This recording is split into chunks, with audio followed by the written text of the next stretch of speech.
Assalamualaikum warahmatullahi wabarakatuh. Halo semuanya, perkenalkan saya Karina Nabila dengan nomor induk mahasiswa B1A1241157 dari Prodi Ilmu Hukum Fakultas Hukum Universitas Jambi angkatan 2024. Adapun video ini saya buat dengan tujuan untuk memenuhi tugas ujian tengah semester dari Bapak dosen pengampu Dr. Muhammad Falian Arsinugraha SHMH. Baiklah, langsung saja kita masuk ke pertanyaan pertama, yang mana pertanyaannya yaitu apa yang dimaksud dengan hukum waris Islam serta jelaskan pengertian dan unsur-unsur hukum waris Islam dan beberapa hak yang ada hubungannya dengan harta warisan dengan mengemukakan dasar hukum dan contohnya. Jawaban yang saya kemukakan yaitu yang pertama, pengertian dari hukum waris Islam ini. Hukum waris Islam adalah bagian dari hukum Islam yang mengatur tentang pemindahan hak kepemilikan harta peninggalan seseorang pewaris yang telah meninggal dunia kepada ahli warisnya yang masih hidup sesuai dengan ketentuan syariat Islam. Secara istilah, hukum waris Islam berasal dari kata al-miraj yang berarti warisan atau sesuatu yang ditinggalkan. Dengan demikian, hukum waris Islam mengatur siapa yang berhak menerima, berapa bagiannya, dan bagaimana pembagiannya dilakukan. Untuk unsur-unsur dari hukum waris Islam ini, yaitu ada yang pertama al-muwarits atau pewaris, yaitu orang yang meninggal dunia dan meninggalkan harta benda atau hak milik yang dapat diwariskan. Yang kedua ada al-warits atau ahli waris, yaitu orang yang berhak menerima bagian dari harta peninggalan pewaris. Yang ketiga ada al-mauruts atau harta warisan, yaitu segala sesuatu yang ditinggalkan oleh pewaris yang bernilai dan dapat dimiliki secara sah menurut hukum Islam. Contohnya itu seperti uang, rumah, tanah, kendaraan, emas, dan hak-hak ekonomi lainnya. Kita masuk kepada hak-hak yang berkaitan dengan warisan ini. Sebelum harta peninggalan dibagi kepada ahli waris, terdapat beberapa hak yang harus diselesaikan terlebih dahulu, yaitu yang pertama, biaya pengurusan jenazah. Segala biaya yang digunakan untuk kepentingan pewaris setelah meninggal dunia, yaitu seperti biaya pemakaman, kafan, dan pengurusan jenazah. Contohnya, jika seseorang meninggal dan meninggalkan uang sebesar 50 juta, maka biaya pemakaman yang dikeluarkan adalah 5 juta, diambil terlebih dahulu sebelum dibagikan kepada ahli waris. Yang kedua yaitu ada pelunasan utang pewaris. Setiap utang pewaris kepada pihak lain harus dibayar dari harta peninggalannya sebelum dibagikan kepada ahli waris. Dasar hukumnya dapat kita lihat dari harta peninggalan itu hendaklah diselesaikan wasiat yang dibuatnya atau utang-utangnya. Quran Surah An-Nisa ayat 11. Contohnya yaitu pewaris memiliki hutang sebesar 10 juta. Maka utang itu dibayar dulu sebelum pembagian waris. Yang ketiga ada pelaksanaan wasiat. Wasiat yang dibuat oleh pewaris kepada pihak lain boleh dilaksanakan maksimal sepertiga dari harta peninggalan dan tidak boleh diberikan kepada ahli waris kecuali dengan izin ahli waris lainnya. Dasar hukumnya dapat kita lihat di Quran Surah An-Nisa ayat 12, yang mana sesudah dipenuhi wasiat yang dibuat olehnya atau dan sesudah dibayar utangnya. Contoh, ketika pewaris mewasiatkan sepertiga hartanya untuk anak yatim, maka setelah biaya jenazah dan utang diselesaikan, wasiat itu ditunaikan sebelum pembagian dari harta waris ini. Yang keempat yaitu ada pembagian kepada ahli waris. Setelah 3 hal di atas diselesaikan, sisa harta baru dibagikan kepada ahli waris sesuai ketentuan bagian dalam syariat Islam, yaitu dasar hukumnya ada dalam Quran Surah An-Nisa ayat 11 sampai dengan ayat 176. Kita masuk ke soal nomor 3, yaitu sebutkan dan jelaskan sumber hukum waris Islam dan mengapa para imam mazhab Berbeda pendapat dalam menentukan sumber hukum waris Islam. Jelaskan dengan mengemukakan contohnya. Baiklah, jawaban yang saya kemukakan yaitu sumber-sumber dari hukum waris Islam ini. Yang pertama ada dari Al-Quran, yang merupakan sumber utama dan tertinggi dari seluruh hukum Islam termasuk hukum waris. Di dalamnya terdapat ayat-ayat yang secara tegas mengatur bagian-bagian warisan untuk masing-masing ahli waris. Beberapa surah tentang waris ini yaitu yang pertama Quran surah An-Nisa ayat 11 mengatur bagian waris untuk anak laki-laki, anak perempuan, orang tua, dan ibu. Yang kedua ada Quran surah An-Nisa ayat 12 yaitu mengatur bagian dari suami dan istri serta saudara seibu. Dan yang ketiga Quran surah An-Nisa ayat 176 menjelaskan bagian untuk saudara laki-laki dan perempuan ketika pewaris tidak memiliki anak dan orang lain atau orang tua.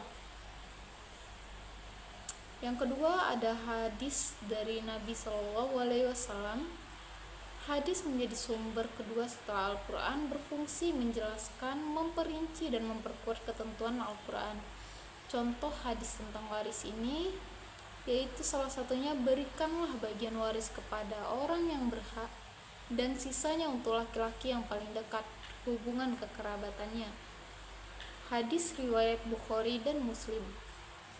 Yang ketiga ada ijma atau kesepakatan ulama. Adalah kesepakatan para ulama mujtahid setelah wafatnya Nabi Shallallahu Alaihi Wasallam terhadap suatu hukum tertentu. Contoh dari ijma ini yaitu kesepakatan ulama bahwa nenek berhak mendapat 1/6 bagian apabila tidak ada ibu, meskipun Al-Quran tidak secara tegas menyebutnya. Yang keempat ada qiyas atau analogi. Qiyas digunakan apabila tidak ditemukan ketentuan yang jelas dalam Al-Quran, hadis, atau ijma, dengan cara menyamakan hukum suatu perkara baru dengan perkara lama yang serupa ilatnya atau sebab hukumnya. Contoh dari qiyas dalam waris ini yaitu para ulama menggunakan qiyas untuk menetapkan hak waris bagi cucu perempuan dari anak laki-laki ketika tidak disebutkan secara eksplisit dalam Al-Quran. Cucu perempuan dianalogikan dengan anak perempuan karena sama-sama memiliki hubungan garis keturunan lurus ke bawah. Selanjutnya penyebab perbedaan pendapat di antara imam mazhab. Meskipun bersumber dari dasar hukum yang sama, para imam mazhab Hanafi, Maliki, Syafi'i, dan Hanbali sering berbeda pendapat dalam penentuan hukum waris. Hal ini disebabkan oleh perbedaan dalam metode penafsiran dan penggunaan sumber hukum sekunder. Berikut penjelasan dan sebab-sebabnya. Yang pertama, perbedaan dalam memahami naskah atau tafsir ayat dan hadis. Setiap imam mazhab memiliki metode tafsir dan pemahaman yang berbeda terhadap lafaz-lafaz dalam Al-Quran dan hadis. Contohnya, Imam Hanafi memahami lafaz kalalah dalam Quran surah An-Nisa ayat 176 tentang saudara kandung sebagai orang yang tidak memiliki anak dan juga ayah.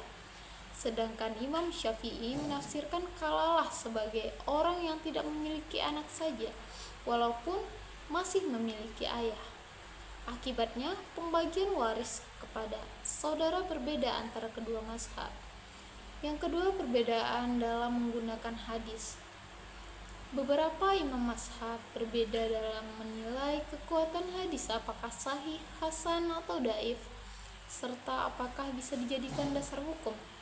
Contohnya dalam kasus waris bagi saudara seibu dan saudara seayah, Imam Hanafi hanya menggunakan hadis yang mutawatir atau masyhur, sementara Imam Syafi'i juga menggunakan hadis ahad atau periwayat tunggal.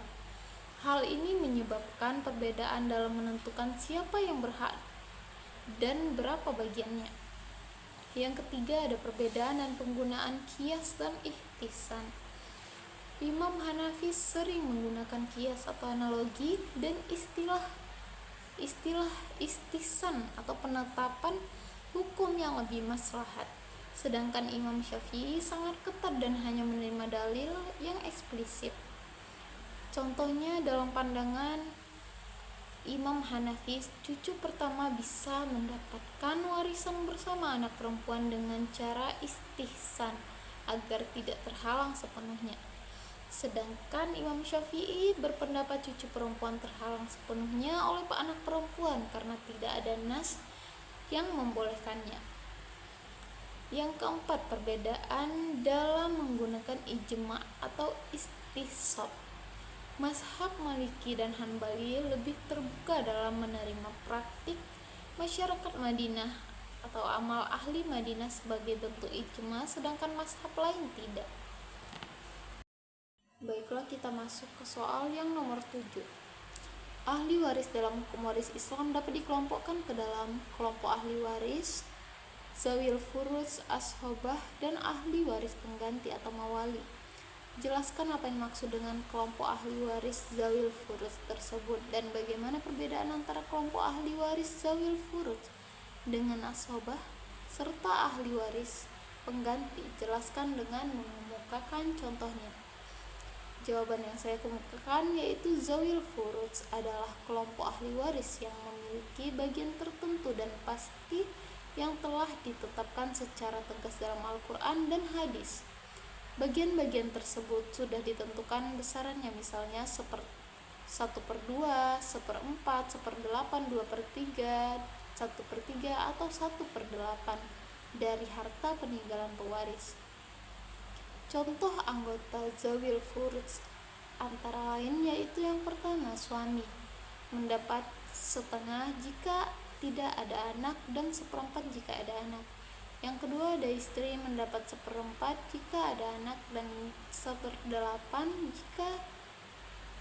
jika ada anak. Yang ketiga yaitu ada ibu mendapat 1/3 jika tidak ada anak atau 2 saudara, 1/6 jika ada anak. Ayah mendapat 1/6 jika ada anak perempuan tunggal 1/2, 2 anak perempuan atau lebih 2/3, saudara perempuan kandung 1/2 atau 2/3 sesuai jumlahnya. Contoh kasusnya yaitu seorang laki-laki meninggal dunia meninggalkan seorang istri dan 2 anak perempuan, maka bagian istri 1/8 karena pewaris memiliki anak. 2 anak perempuan 2/3 dibagi berdua, sisanya 1/8 ditambah 2/3 sama dengan 6/8 ditambah 16/24, semuanya habis, tidak tersisa untuk ashobah. Dalam hal ini ahli waris semuanya dari golongan zawil furuz. Kita masuk ke perbedaan dengan ashobah dan ahli waris pengganti. Ahli waris memiliki zawil furuz adalah ahli waris yang memiliki tertentu yang ditetapkan dalam Al-Quran dan hadis. Yang kedua, ada ashobah adalah ahli waris yang mendapat sisa harta setelah dibagikan kepada zawil furuz. Sedangkan ahli waris pengganti atau mawali adalah ahli waris yang menggantikan posisi ahli waris yang sudah meninggal lebih dulu dari pewaris. Untuk contohnya yaitu dari zawil furuz ini ada suami, istri, ibu, ayah, anak perempuan, saudara perempuan. Dari ashobah ini anak laki-laki, ayah, saudara laki-laki, dan paman. Dari ahli waris pengganti atau mawali ini yaitu cucu menggantikan ayah atau ibu yang telah meninggal terlebih dahulu. Contoh dari kasus ini yaitu yang zawil furuz ada suami 1/4 mendapat ibu suami mendapat 1/4, ibu mendapat 1/6 dan sebagainya. Dari ashobah ini contohnya jika pewaris meninggalkan anak laki-laki dan anak perempuan, maka anak laki-laki menjadi ashobah dan mengambil sisa setelah bagian tertentu dibagikan. Ya, kita masuk kepada ahli waris pengganti atau mawali. Seorang kakek meninggal dunia, anak anaknya, ayah dari cucunya, sudah meninggal terlebih dahulu, maka cucu menjadi ahli waris pengganti, menggantikan posisi ayahnya. Baiklah, kita masuk ke soal yang nomor 8, yaitu soalnya apa yang dimaksud dengan hijab atau penghalang dalam hukum waris Islam, serta jelaskan macam-macam hijab dalam hukum waris Islam dengan mengemukakan dasar hukum dan contohnya. Pengertian dari hijab dalam hukum waris Islam ini berarti penghalang atau penutup. Secara istilah, hijab adalah keadaan di mana seseorang terhalang atau tertutup haknya untuk mewarisi, baik seluruh maupun sebagian, karena adanya ahli waris lain yang lebih berhak menurut ketentuan syariat. Macam-macam dari hijab ini dalam hukum waris Islam, yaitu yang pertama, menurut ulama faraid, hijab dibagi menjadi 2 jenis. Yang pertama, hijab nuksan atau hijab pengurangan, yaitu penghalangan yang tidak menghapus hak waris secara total tetapi mengurangi bagian warisan karena adanya ahli waris lain yang lebih dekat. Artinya seseorang tetap mewarisi tetapi bagian yang diterimanya menjadi lebih sedikit dari seharusnya. Contoh, istri mendapat 1/4 bila tidak ada anak, tetapi jika ada anak ia mendapat 1/8. Dasar hukumnya yaitu ada Quran surah An-Nisa ayat 11 dan 12. Yang kedua, hijab hirman atau hijab total atau penghalangan penuh, yaitu penghalangan yang menyebabkan seseorang sama sekali tidak memperoleh warisan karena tertutup oleh ahli waris yang lebih dekat hubungan nasabnya dengan pewaris. Artinya hak waris seseorang terhapus total karena kehadiran ahli waris lain. Contohnya yaitu saudara kandung laki-laki atau perempuan terhalang atau tidak mewaris jika pewaris memiliki anak laki-laki. Anak laki-laki menjadi hijab hirman bagi saudara pewaris.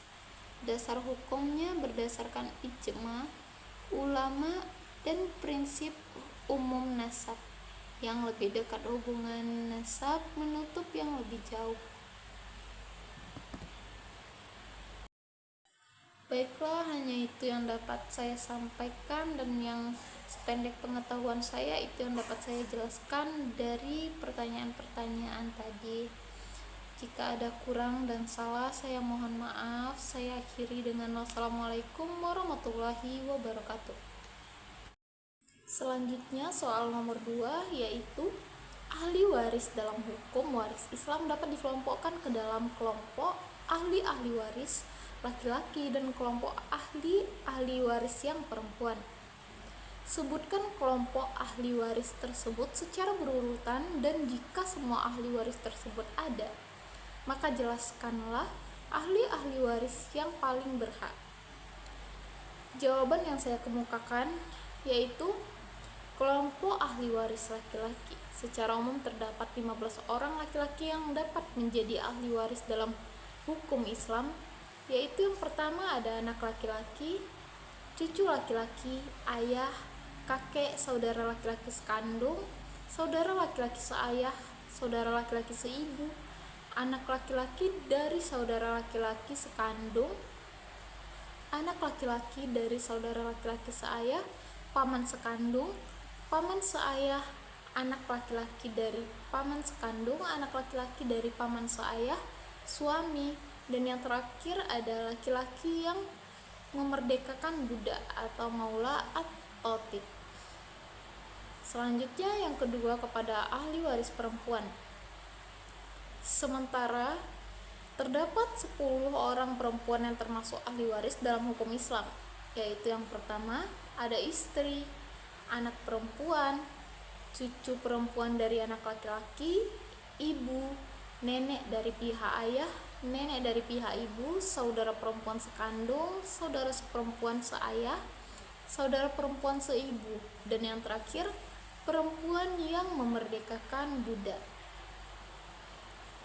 Baiklah, kita masuk ke urutan prioritas ahli waris yang paling berhak, yaitu Yang pertama ada anak dan ayah adalah prioritas utama. Contohnya, seseorang ayah meninggal dan meninggalkan ayah, ibu, istri, anak laki-laki dan anak perempuan. Yang berhak mendapatkan ahli waris tersebut adalah ayah, ibu, istri, anak laki-laki dan anak perempuan. Saudara-saudara pewaris tertutup karena adanya anak laki-laki. Yang kedua, jika tidak ada anak, maka yang berhak adalah ayah dan saudara. Bila pewaris tidak memiliki anak, maka ayah dan saudara laki-laki menjadi ahli waris yang berhak. Jika ayah masih hidup, maka saudara tidak mendapatkan bagian karena terhalang. Yang ketiga ada ibu dan istri, tetap mendapat bagian. Ibu selalu mendapat bagian 1/3 bila tidak ada anak dan 1/6 bila ada anak. Selanjutnya, istri mendapat bagian 1/8 bila ada anak dan 1/4 bila tidak ada anak. Dasar hukumnya dapat kita lihat dalam Quran Surah An-Nisa ayat 12. Dan bagimu atau suami separuh dari harta yang ditinggalkan oleh istrimu jika mereka tidak mempunyai anak. Jika mereka mempunyai anak, maka kamu mendapat 1/4. Selanjutnya ada saudara dan paman berhak bila tidak ada anak dan ayah. Bila pewaris tidak meninggalkan anak, ayah, atau kakek, maka saudara laki-laki, saudara perempuan, atau paman yang akan menggantikan posisinya. Selanjutnya itu ada prinsip hijab atau penghalang waris. Dalam hukum waris Islam ada konsep hijab, yaitu penghalangan seseorang untuk menerima warisan karena adanya ahli waris yang lebih dekat. Contohnya, anak laki-laki menghalangi saudara laki-laki, paman, dan kakek dari hak waris. Contoh kasusnya itu adalah pewaris meninggal dunia, meninggalkan istri, ayah, ibu, anak laki-laki, serta anak perempuan. Maka bagian dari warisnya itu istri 1/8 karena pewaris punya anak. Yang kedua ada ibu 1/6 karena ada anak, ayah 1/6, sisanya juga bisa sebagai ashabah jika ada sisa. Dan anak laki-laki dibanding anak perempuan, yaitu perbandingannya 2:1. Selanjutnya kita masuk ke pertanyaan yang nomor 4. Jika dipelajari dalam Al-Quran dan Al-Hadis, maka sekurang-kurangnya terdapat 5 asas tentang hukum waris Islam, yakni akibat kematian, ijbari, bilateral, individual, dan keadilan berimbang. Jelaskan arti dari kelima asas tersebut dengan mengemukakan contohnya. Baiklah, jawaban yang saya kemukakan yaitu yang pertama, asas akibat kematian. Asas akibat kematian berarti bahwa pembagian warisan hanya dapat dilakukan setelah pewaris benar-benar meninggal dunia. Dengan kata lain, kematian pewaris merupakan syarat utama timbulnya hak waris dalam Islam. Sebelum kematian terjadi, harta peninggalan masih menjadi milik penuh pewaris dan tidak boleh dibagi atau diakui sebagai warisan. Contohnya yaitu seseorang yang masih hidup tidak boleh membagi hartanya kepada anak-anak yang dengan menyebutnya sebagai warisan. Hal itu bukan warisan tetapi hibah. Warisan baru sah setelah pewaris meninggal dunia. Yang kedua ada asas ijbari. Asas ijbari berarti bahwa pembagian harta warisan terjadi secara otomatis berdasarkan ketentuan Allah Subhanahu wa taala tanpa bergantung pada kehendak pewaris atau ahli waris.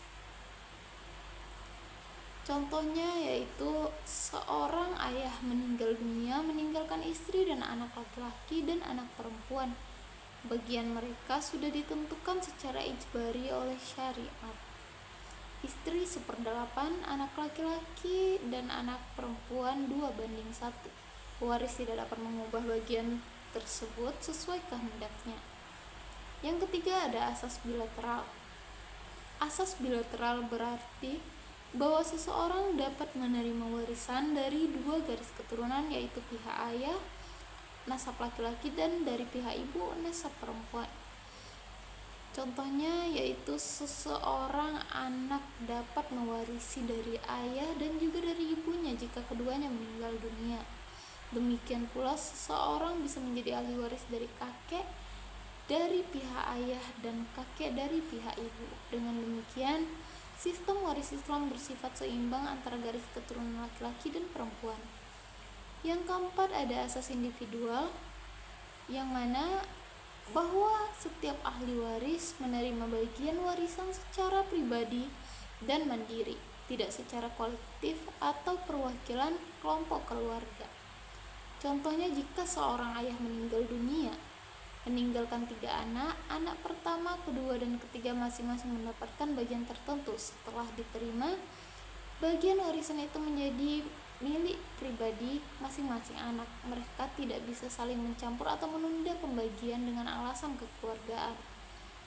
Yang terakhir, ada asas keadilan berimbang, yang berarti bahwa pembagian warisan dalam Islam dilakukan secara adil, sesuai tanggung jawab dan beban hidup masing-masing ahli waris, bukan secara sama rata. Keadilan dalam Islam tidak selalu berarti kesamaan jumlah, tetapi kesesuaian antara hak dan kewajiban. Contohnya yaitu seorang ayah meninggal dan meninggalkan seorang anak laki-laki dan seorang anak perempuan, yang mana harta warisannya sekitar 90 juta rupiah. Maka pembagiannya anak laki-laki 60 juta dan anak perempuan 30 juta. Ini disebut sebagai adil berimbang, bukan diskriminatif, karena laki-laki berkewajiban menanggung nafkah keluarga sementara perempuan tidak. Baiklah, kita masuk kepada soal yang nomor 5.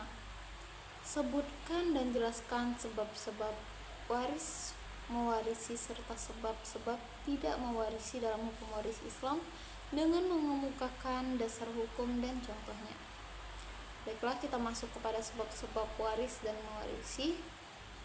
Yang pertama, ada hubungan nasab atau keturunan darah. Hubungan nasab adalah hubungan kekerabatan karena darah atau garis keturunan, baik ke atas orang tua, kakek, nenek, atau ke bawah, anak, cucu, maupun ke samping, saudara, paman, bibi. Hubungan darah merupakan sebab utama dan paling umum dalam pewarisan.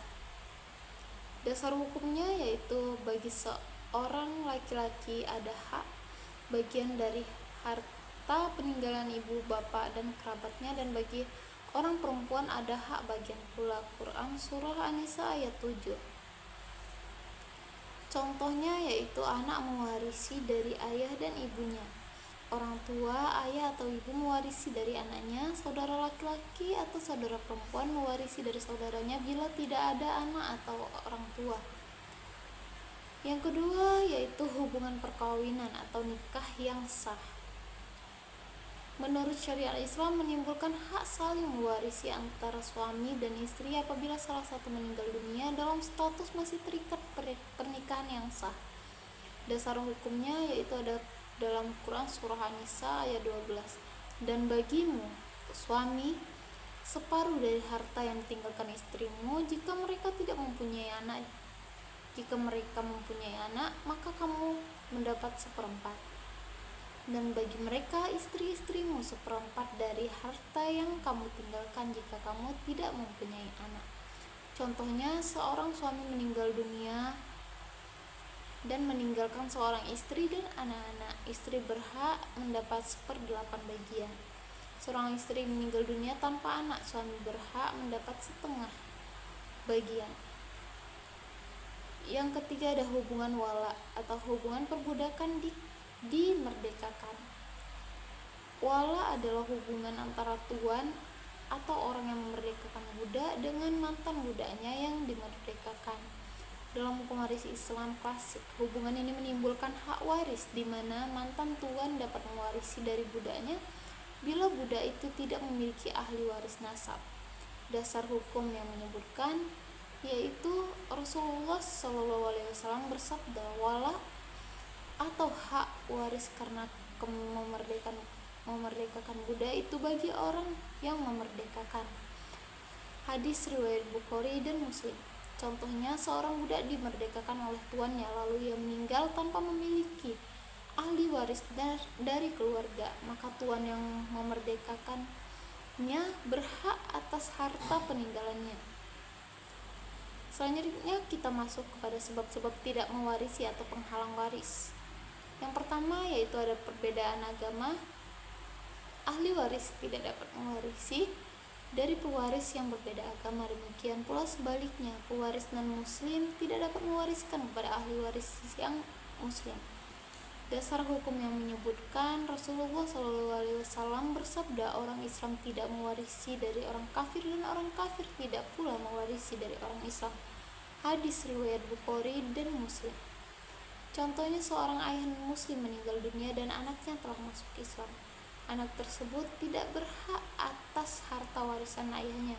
Sebaliknya, seorang ayah muslim meninggal dan anaknya kafir, anak itu juga tidak dapat mewarisi. Yang kedua yaitu karena pembunuhan atau membunuh pewaris. Seseorang yang membunuh pewarisnya baik secara sengaja maupun tidak sengaja tidak berhak menerima warisan karena dianggap telah menggugurkan haknya melalui tindakan dosa besar. Dasar hukumnya yaitu Rasulullah SAW bersabda, tidak ada warisan bagi pembunuh. Hadis riwayat Abu Daud, Tirmizi, dan Ibnu Majah. Contohnya yaitu seorang anak perempuan membunuh ayahnya karena ingin cepat mendapatkan warisan. Anak tersebut tidak berhak atas harta ayahnya meskipun secara nasab masih anak kandung. Yang ketiga yaitu ada perbudakan. Dalam konteks ini sejarah Islam klasik, seorang budak tidak dapat menerima warisan karena segala kepemilikan budak adalah milik tuannya. Budak tidak memiliki hak kepemilikan penuh sehingga tidak bisa menjadi ahli waris. Dasar hukum yang mengatur yaitu budak tidak memiliki sesuatu dan apa yang dimilikinya adalah milik tuannya. Hadis riwayat Bukhari dan Muslim. Contohnya, jika seseorang memiliki budak lalu budak itu memiliki hubungan darah dengan tuannya dan tuannya meninggal, maka budak tersebut tidak bisa menerima warisan sampai ia dimerdekakan. Baiklah, kita masuk ke soal yang nomor 6, yaitu mengapa laki-laki memiliki hak 2 kali lipat daripada hak perempuan dalam hukum waris Islam. Jelaskan dengan mengemukakan dasar hukum dan contohnya. Baiklah, jawaban yang saya kemukakan, perbedaan bagian antara anak laki-laki dan perempuan dalam hukum waris Islam bukan karena diskriminasi, tetapi merupakan ketentuan syariat yang memiliki dasar hukum yang kuat dalam Al-Quran dan berdasarkan keadilan fungsional atau bukan kesetaraan aritmetika.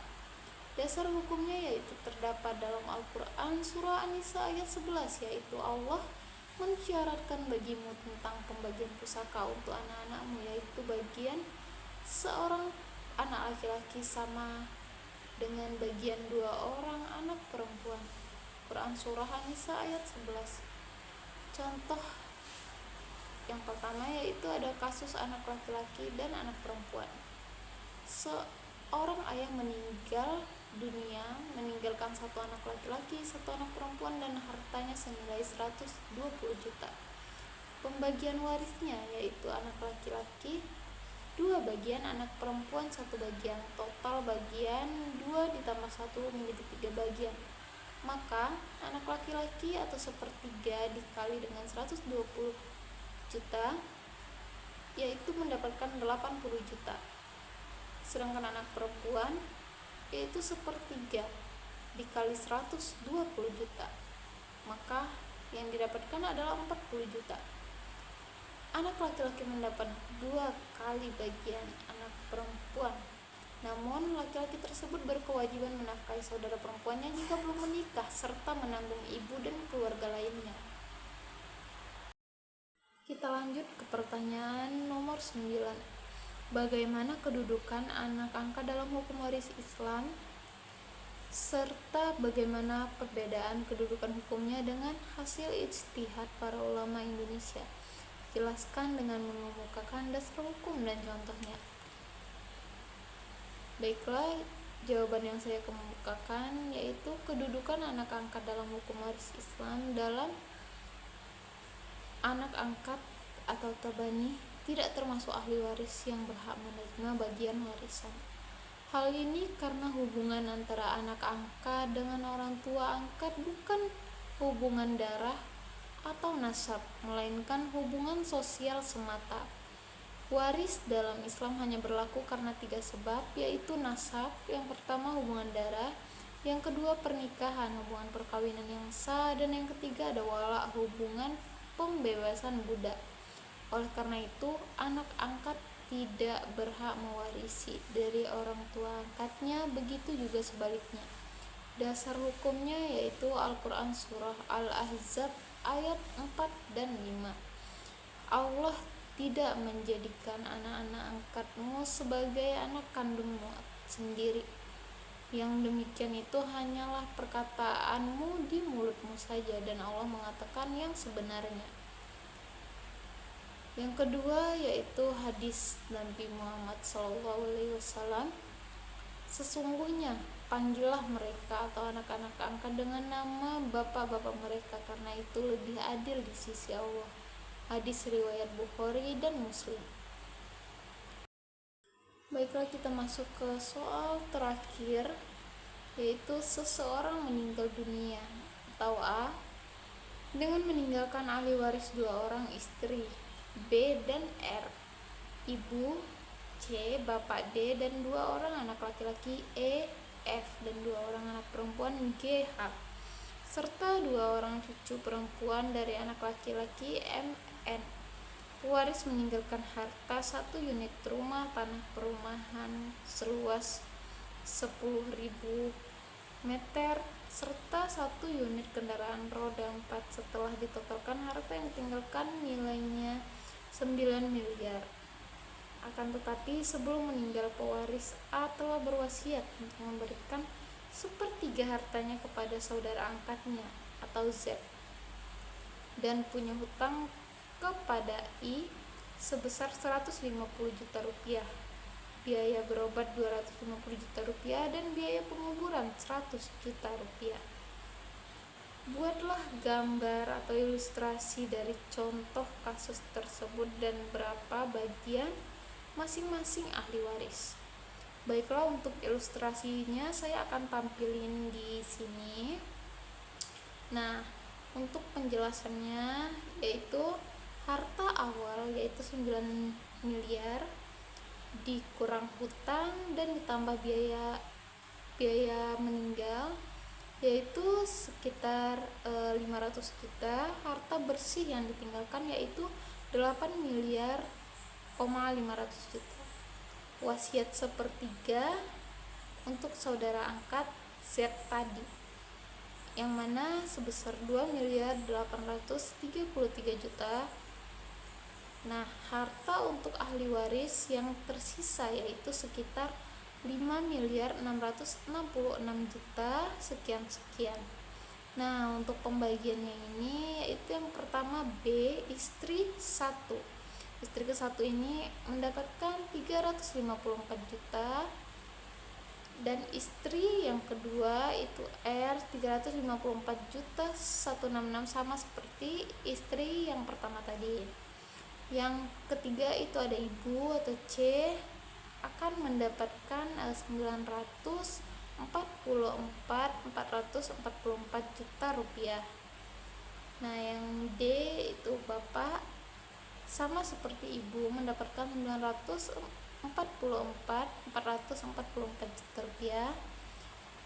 Yang selanjutnya itu ada E, anak dari laki-laki tadi, yaitu mendapat 1 miliar 23 juta rupiah sekian-sekian. Yaitu selanjutnya ada F, anak laki-laki, sama seperti yang tadi, yaitu 1 miliar 23 juta sekian-sekian. Yang selanjutnya yaitu G, anak perempuan, mendapatkan sejumlah 511 juta 574 sekian. Dan H, anak perempuan juga, yaitu 511 juta 574 sekian-sekian.